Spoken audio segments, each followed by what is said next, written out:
Welcome to The Slip, an Atlanta sports podcast for the true ATL, and I'm the host, Brandon Baird. You can follow me on Twitter at Bairdian_slip. It's been a long time since I released an episode. I got to get back on the grind, but today is going to be a very important episode as I will not be diving too much into the sports side of things. I'm not going to be doing any draft talk. I'm not going to be doing any Braves talk. We'll get into that a little bit next week. We'll give you my preview of that. I'm not going to be doing any Hawks talk. Even if they are relevant to do Hawks talk, I didn't think that was going to happen.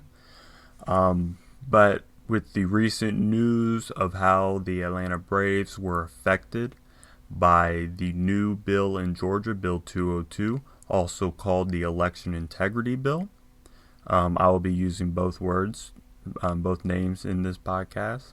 What I'm going to do today is I'm going to go over the various press releases that were released by Rob Manfred, the MLB commissioner. I'll be going over the release of the Atlanta Braves. I will also be talking about the statements put out by Governor Brian Kemp. And I'll be talking about why each one has ramifications moving forward in regards to election integrity bill, also known as Bill 202. This is usually not the kind of platform that I use to do kind of things like this, and this is not going to be a political podcast. But I do think it's important to talk about the ramifications of these actions and how people are actually affected by it, who is actually affected by it, and why people are upset about this. If you know me, I think you know my political affiliations. I feel like you would probably have an understanding of what I believe and where I lean in the United States and what I believe, what kind of my values are across the world. Doesn't matter if it's the U.S., doesn't matter if it's Canada, doesn't matter if it's Cuba. There are certain beliefs that I have that are obviously known if you know me and if you follow me on Twitter. But what I'm going to be doing today is really focusing on the apolitical observations of what's going on and telling my interpretation of these situations. So let's get started into that.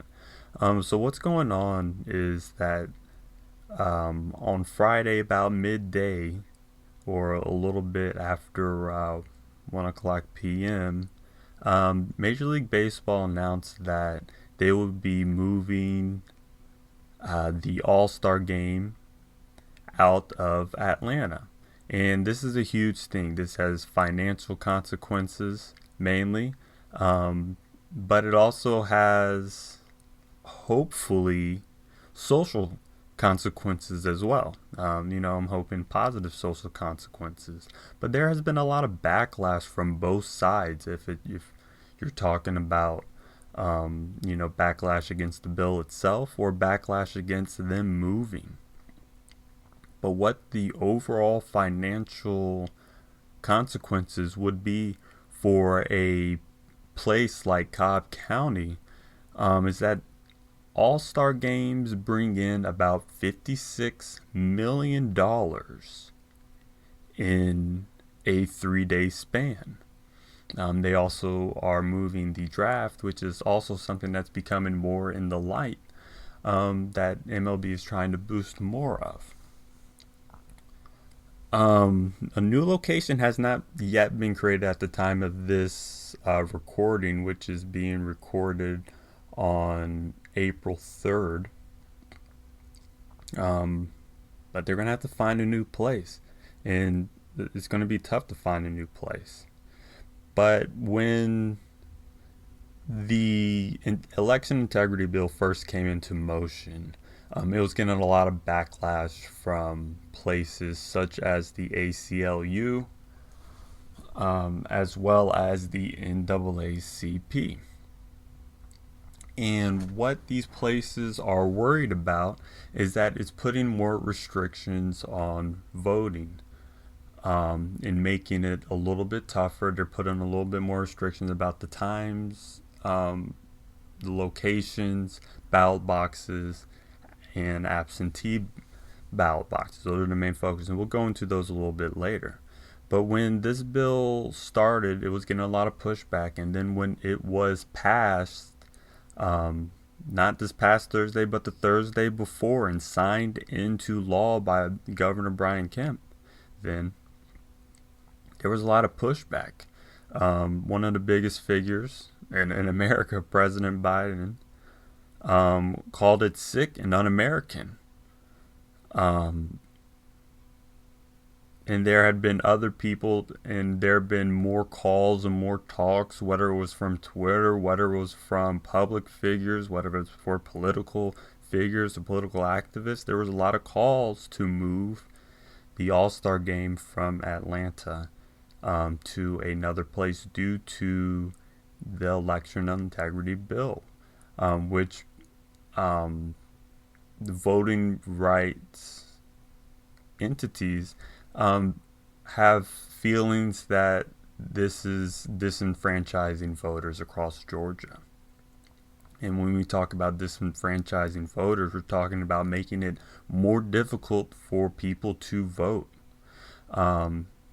And the part about disenfranchising voters is that there's a population, particularly black people and minorities, that are disproportionately affected by disenfranchisement, or they're being disenfranchised because of these restrictions.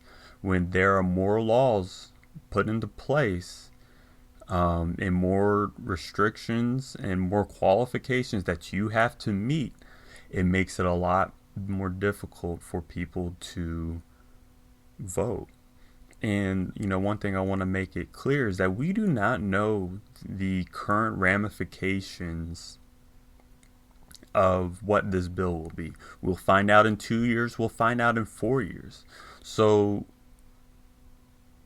we cannot say particularly yes or no if this bill is actually disenfranchising minorities. But when you look at the circumstances of when this bill was put in place, this bill was put in place after a state like Georgia went from red to blue and actually became a swing state in a very monumental state, in that whose voting put and helped put Biden into office this year. And then you see laws passing that are trying to restrict people to vote. And by trying to restrict people from vote, I say that it's making it tougher for people to vote.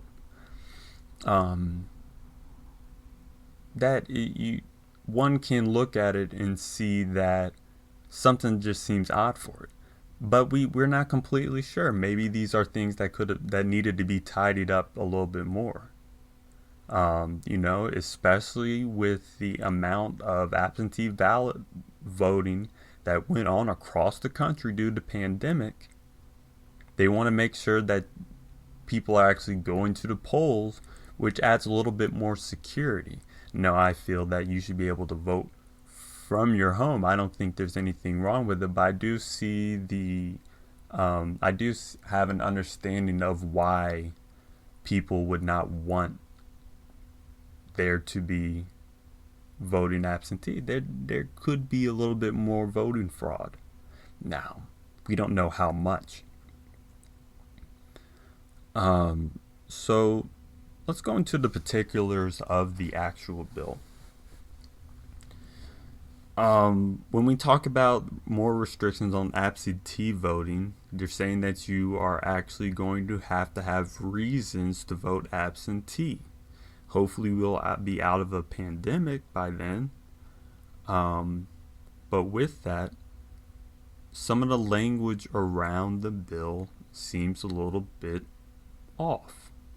that you have to request your absentee ballot at least 11 days before election, and then that ballot has to be received in a timely, an unspecified timely manner. Now, I'm not sure if this is lawyer talk or I'm not sure what this is going on, but one thing that makes this a little bit fishy is that they have, with this bill, taken the power of elections out of the Secretary of State of Georgia and have given it to an elected official from the General Assembly. And what that looks like is that the General Assembly, a collection of people in Georgia that work for the Secretary of State, are going to elect one person who will have an idea of what timely means in terms of receiving absentee ballot votes. And there's so many things that can go wrong with that. We saw how it was this past Christmas as people were getting Christmas cards extremely late. I received the Christmas card the middle of February after Valentine's Day.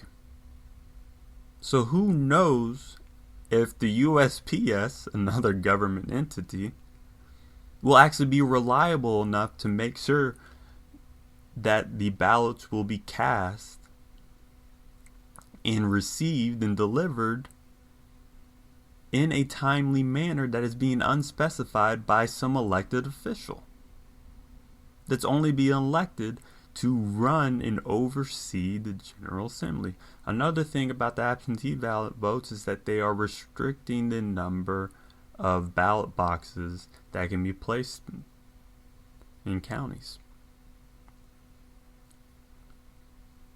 Now, I get why some things that you want to do in trying to keep the integrity of elections makes sense, but it seemed to work out fine.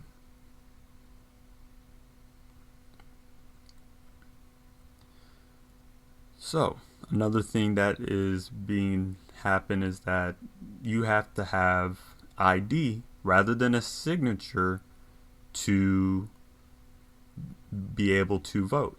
And what that particularly does is that is the main thing that affects people's voting.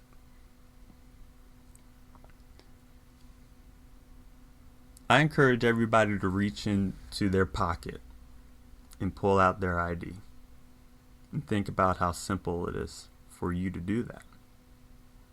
Now, if I told you that that was a semblance of privilege, how would you feel about that?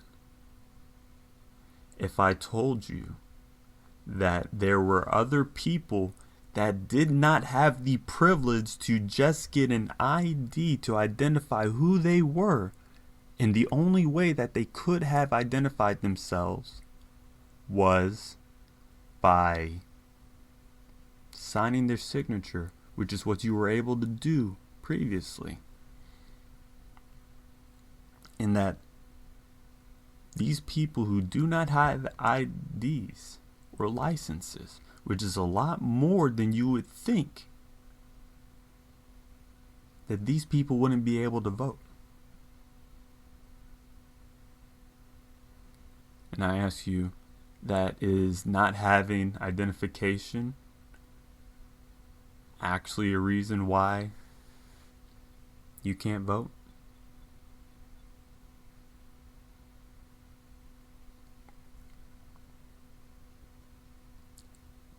We really have to look at the situation to see what this bill is actually doing. And we won't really know. But on top of all these things that's going in the bill that is being talked about is that there's the reasons why the bill was actually created. And when you look at the bill and you look at the kind of statements that were made for the reasons why they want the bill, which is in Section 2 you're going to be like, wait, where's the data of this? What does this actually mean? I'll read this for example. Section 2, Sentence 1. Following the 2018 and 2020 elections, there was a significant lack of confidence in Georgia election systems, with many electors concerned about allegations of rampant voter suppression and many electors concerned about allegations of rampant voter fraud.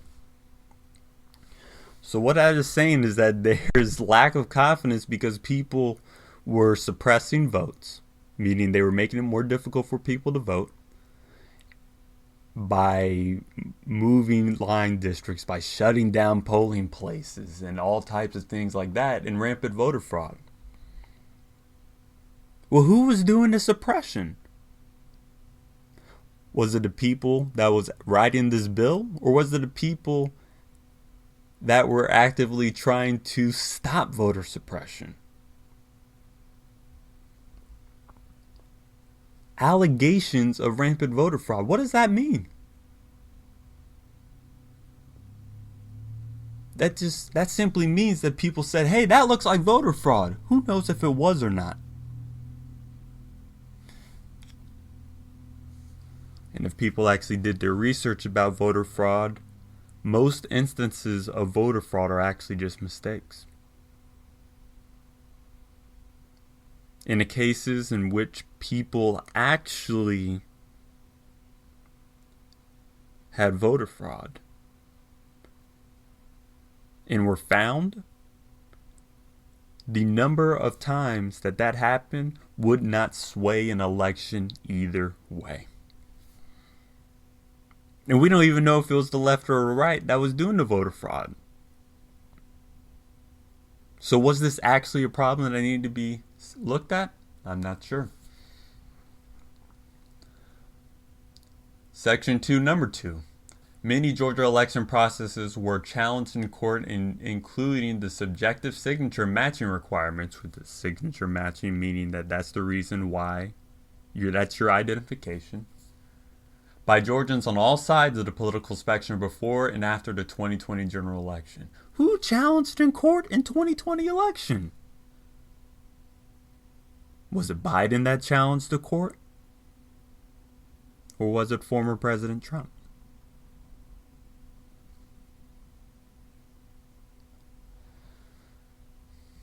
Section 2, number 4. The changes in the legislation in 2021 are designed to address the lack of elector confidence in the election system on all sides.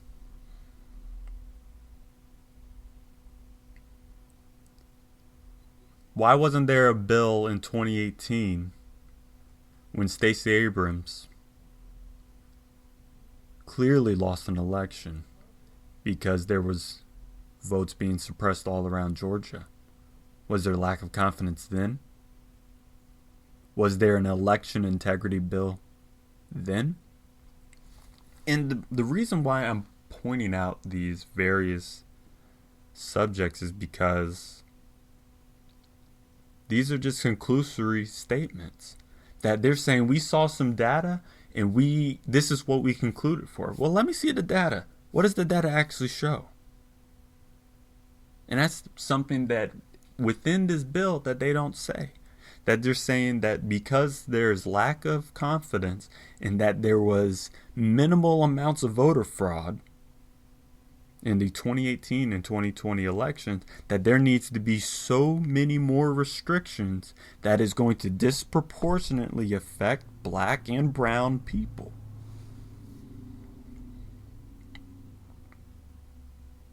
So when they make these statements and we look at what is actually going on, we really have to consider who is being affected. So when we come back on the slip, I'm going to go into who was affected by going into the statements of Rob Manfred, the Braves, and Brian Kemp. You're listening to The Slip with Brandon Baird. All right, let's get into the part of the statements. Particularly 3 statements. Of course, I mentioned this before, by MLB Commissioner Rob Manfred. I want to read the Atlanta Braves statement and Brian Kemp's statement. And after each time I read the statement, I'm going to go through why it was good, why it was important, and was there anything to take away from these things. So first, I want to go into Rob Manfred's statement. Over the last week, we have engaged in thoughtful conversations with clubs, former and current players, the Players Association, and the Players Alliance, among others, to listen to their views. I have decided that the best way to demonstrate our values as a sport is by relocating this year's All-Star Game and MLB Draft. Major League Baseball fundamentally supports voting rights for all Americans and opposes restrictions to the balance box.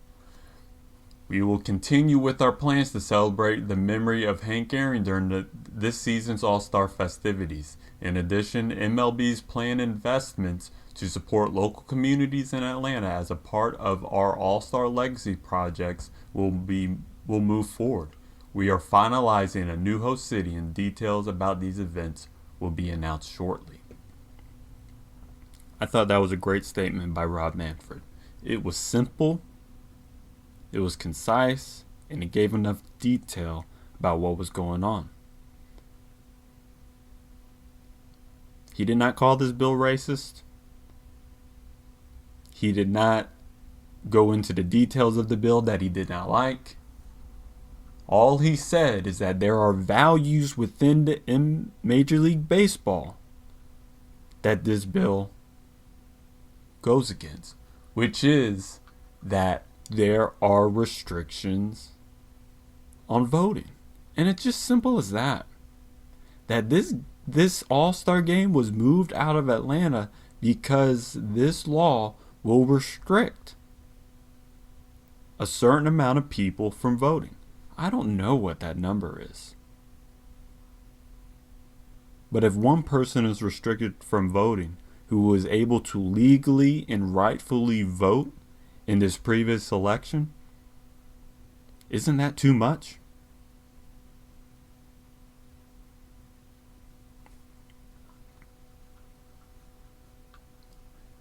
And now let me read this statement from the Atlanta Braves. The Atlanta Braves are deeply disappointed by the decision of Major League Baseball to move its 2021 All-Star Game. This was neither our decision nor our recommendation, and we are saddened that fans will not be able to see this event in our city. The Braves organization will continue to stress the importance of equal voting opportunities, and we had hoped our city could use this event as a platform to enhance the discussion. Our city has always been known as a uniter in divided times, and we will miss this opportunity to address issues that are important to our community. Unfortunately, businesses, employees, and fans in Georgia are the victims of this decision. We will continue to support the community legacy projects which have been planned and are in process. Whoever wrote that statement needs to be fired. There was actually a certain point as I was driving home when I heard this press release being read where I was like, I may not be a Braves fan again, because they don't understand. The people in power of the Atlanta Braves don't understand that this is bigger than just the Atlanta Braves. Yes, there are economic impacts. Yes, there is the visibility that you want for the Atlanta Braves. But this shit's bigger than that.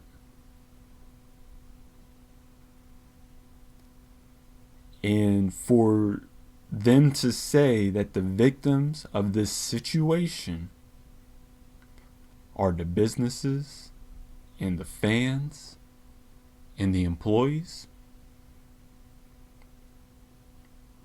is misguided.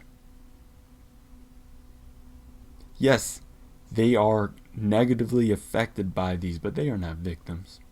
The real victims of this are the people who have been disenfranchised, and the people who the restrictions that are put in with this election integrity bill that seems to have no integrity are actually affecting. Those are the people that are affected.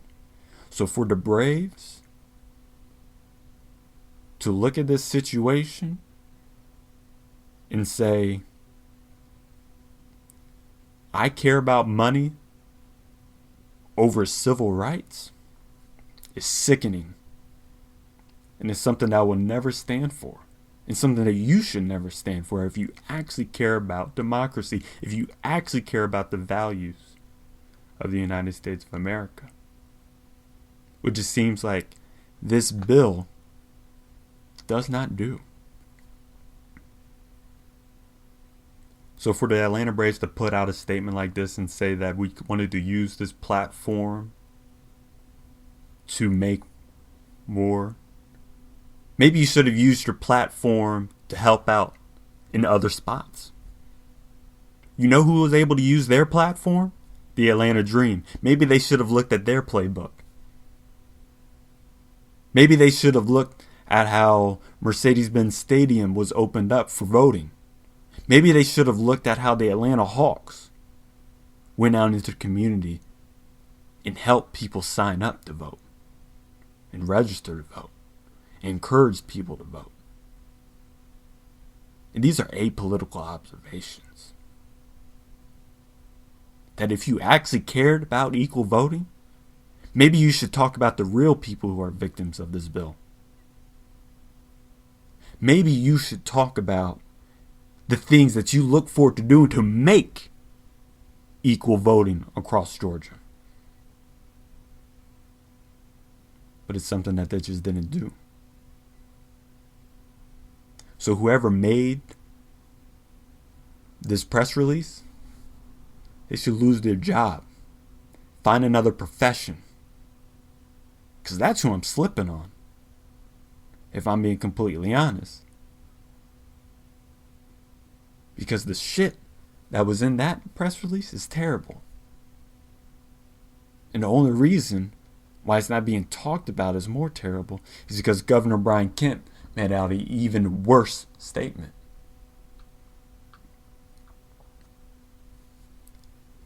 Governor Kemp, of course, a former Secretary of State. He was elected to governor in 2018 running against Stacey Abrams, a very close race. There was very much lack of confidence in that election. Very much instances of voter suppression in that election. But there wasn't an election integrity bill after that. But this is what this bum had to say. Today, Major League Baseball caved to fear, political opportunism, and liberal lies, said. Goodness. Georgians and all Americans should fully understand what the MLB's knee-jerk decision means. Cancel culture and woke political activists are coming for every aspect of your life, sports included. If the left doesn't agree with you, facts and the truth do not matter. The attack on our state is the direct result of repeated lies from Joe Biden and Stacey Abrams about a bill that expands across access to the ballot box and ensures the integrity of our election. I will not back down. Georgians will not be bullied. We will continue to stand for secure, accessible, fair elections. Earlier today, I spoke to the leadership of the Atlanta Braves who informed me they do not support the MLB's decision. Well, the Atlanta Braves are just as stupid as you. And there's so many stupid things that are about this statement. And the main thing is that it's just a cognitive distortion. It's exaggerated and irrational thought pattern. Why do you think there would be cancel culture or people that are upset about something that is good? If this bill was actually about election integrity, why would there be people that are trying to cancel you? Why the hell is Stacey Abrams still rent-free in your head, Brian Kemp? You tell me that. What it looks like and what it smells like is that you know exactly what this bill is trying to do. It's trying to ensure that you are going to keep office.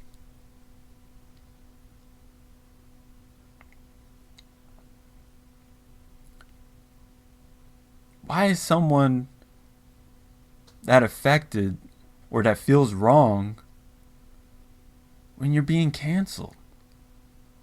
If you do something that people don't like, you've always been canceled. At least by a collection of people. People are going to stop listening to your music. They're going to stop watching your movies. They're going to stop looking at your comedies. So this whole thing about cancel culture is nothing new. It's not about woke liberal people. If you look at the bill, it restricts voting for people. We don't know what the actual consequences of it, but it makes it harder. That is an undeniable fact.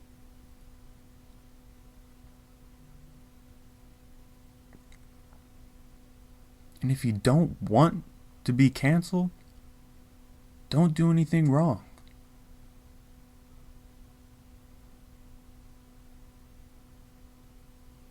So if we're going to look at this situation as a whole,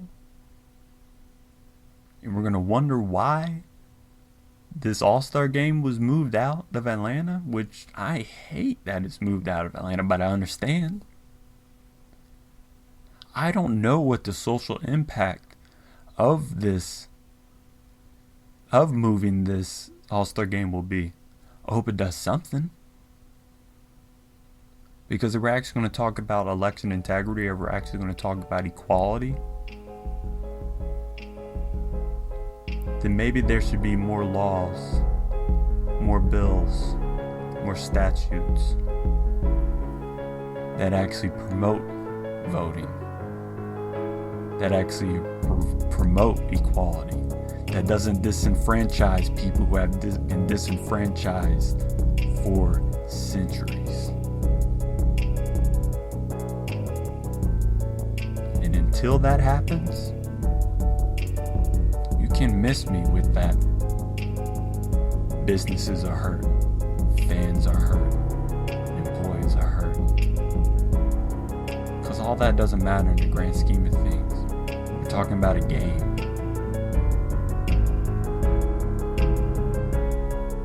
And I don't see any situation where a game is more important than freedom.